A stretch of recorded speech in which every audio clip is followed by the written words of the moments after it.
Ketua Majlis dengan segala-galanya mempersilakan yang berbahagia Puan Nur Nazida binti Nadri, pensyarah undang-undang, untuk menyampaikan ceramah berhubung hak-hak wanita menurut perspektif undang-undang. Dipersilakan.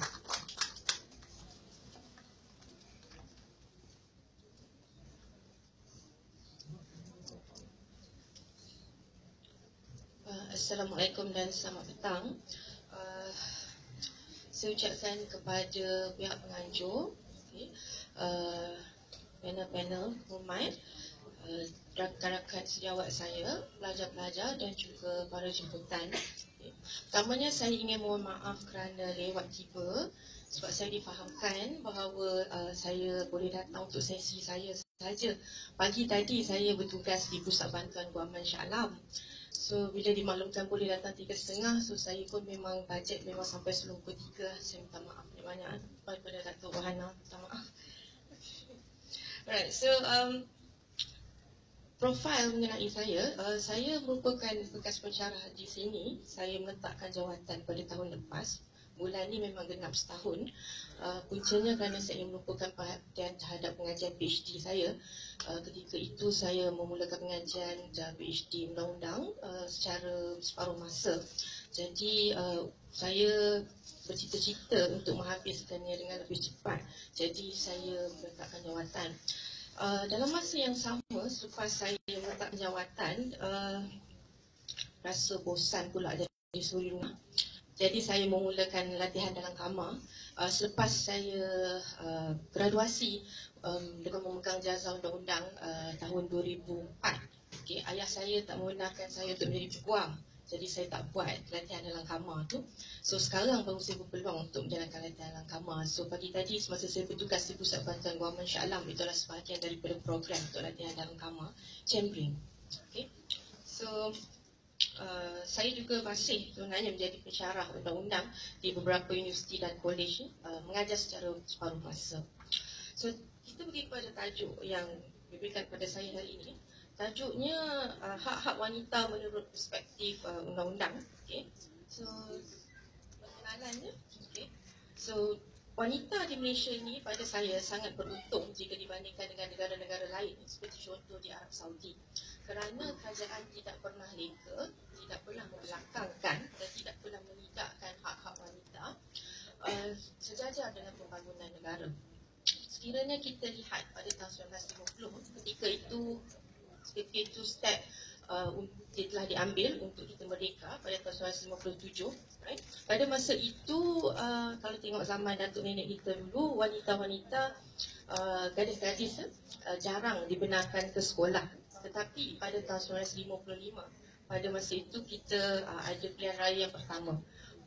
Tunku Abdul Rahman pada masa itu sudah pun berbincang dengan Queen Elizabeth untuk mendapat kemerdekaan. Tapi Queen Elizabeth kata, boleh ke kamu mentadbir negara sendiri, memandangkan kamu telah dijajah selama beratus-ratus tahun daripada mulanya Portugis datang ke Melaka. So Queen Elizabeth kata, apa kata kita buat satu pilihan raya?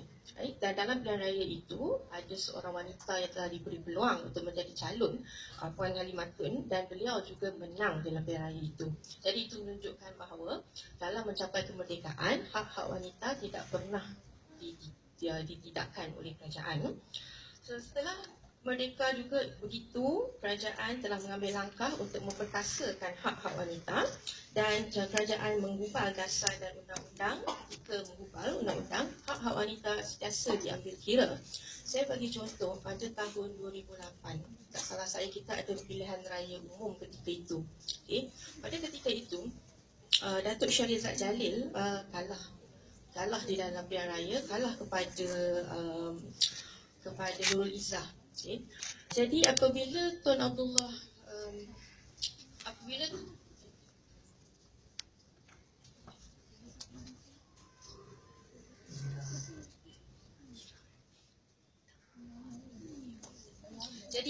Tun Abdullah ingin menumbuhkan kabinet pada ketika itu, tidak ada menteri di kalangan wanita. Jadi apa yang Tun Abdullah buat pada masa itu, beliau melantik Datuk Syahrizad Jalil sebagai senator. Dan apabila Datuk Syahrizad Jalil telah menjadi senator, beliau kemudiannya dilantik pula menjadi Menteri Kabinet.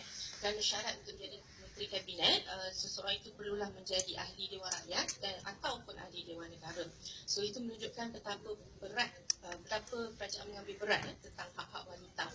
So Tun Abdullah pada masa itu sebagai Perdana Menteri, beliau tidak mahu sekiranya Kabinet menteri-menteri cuma diwakili oleh lelaki saja, beliau mahukan pandangan kepada seorang wanita. Dan apabila tak ada, beliau masih mencari jalan bagaimana untuk meletakkan seorang wanita di situ. So, perkembangan wanita di Malaysia, so hak-hak wanita memang semakin berkembang. Kita ada hakim wanita pertama, kita ada ketua pengarah di Kementerian Pendidikan wanita yang pertama. So itu adalah pencapaian hebat wanita sepanjang zaman. Dan kita pergi sekarang ni pada tahun 2001, satu kementerian telah ditubuhkan, iaitu Kementerian Pembangunan Wanita, khusus untuk menjaga hak-hak wanita. Okay. Nah, undang-undang antarabangsa yang melindungi wanita, kerana Malaysia adalah ahli kepada Tuan Bangsa-Bangsa Bersatu, United Nations. So, Convention penghapusan segala bentuk diskriminasi terhadap wanita, ataupun dalam bahasa Inggerisnya short form kita selalu panggil sebagai CEDAW. So, Convention ini, Malaysia telah pun menandatangani Convention ini kerana Malaysia ingin menunjukkan bahawa Malaysia sangat serius dalam menjaga kebajikan wanita. Malaysia menandatangani Convention ini pada tahun 1995. Walau bagaimanapun ada terdapat beberapa peruntukan di dalam Convention ini di mana Malaysia tidak bersetuju. Di antaranya Malaysia meletakkan bahawa walaupun Malaysia akan menandatangani, tetapi perkara-perkara yang bertentangan dengan undang-undang syariah dan juga yang bertentangan dengan Perlembagaan Persekutuan di Malaysia, dan kita tak akan ikut. Sebagai contohnya undang-undang syariah, pewarisan harta oleh faraid.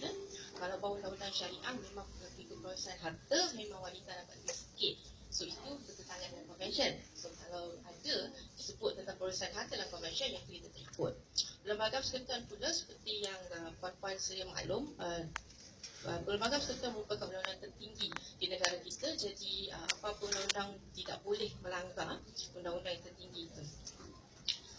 So, pada tahun 2001, Kementerian Pembangunan Wanita, Suhakam dan juga NGO telah mencadangkan kerajaan untuk meminda Artikel 8(1).